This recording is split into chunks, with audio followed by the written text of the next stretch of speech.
Welcome to my YouTube channel! Guys, do you remember a few weeks ago, nag-upload po ako ng video, nag-unboxing po kami dito sa bahay, dito sa may garahe. Pinakita ko sa inyo ang bagong bili po namin na mini refrigerator. Ngayon, ipapakita ko po sa inyo na naka-organize na po ang mga drinks. So ito, panoorin nyo po ha. Buksan natin ng loob.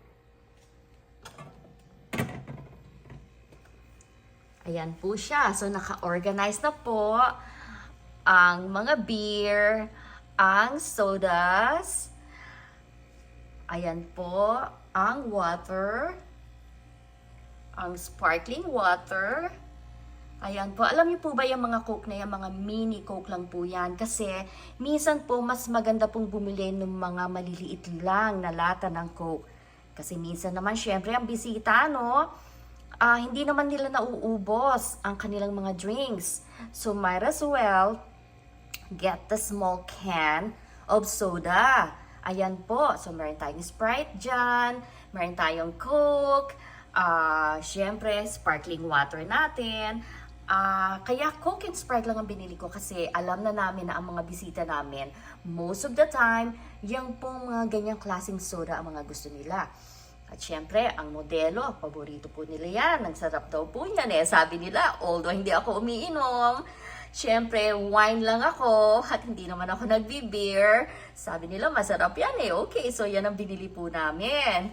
At tignan naman po natin ang freezer. Naiayos ko na rin po ang laman ng freezer namin. So nakatulong po talaga kasi yung mga excess na hindi po magkakasya sa loob ng bahay ng refrigerator, nasa kitchen naming refrigerator, dito ko nilagay sa garage. Ayan, meron tayong garlic toast dito. At nilagay ko na rin, nagkasya rin yung dalawang beef. At yung nakabalot po na yon, that's chicken.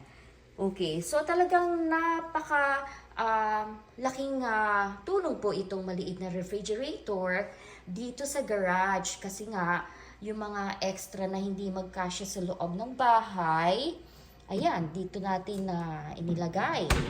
Ayan po. So, sana po ay nag-enjoy po kayo sa maiksing video na to. At marami pong salamat muli sa panonood. So don't forget to subscribe to my YouTube channel. Maraming salamat po. Have a good day. See you guys later. Bye.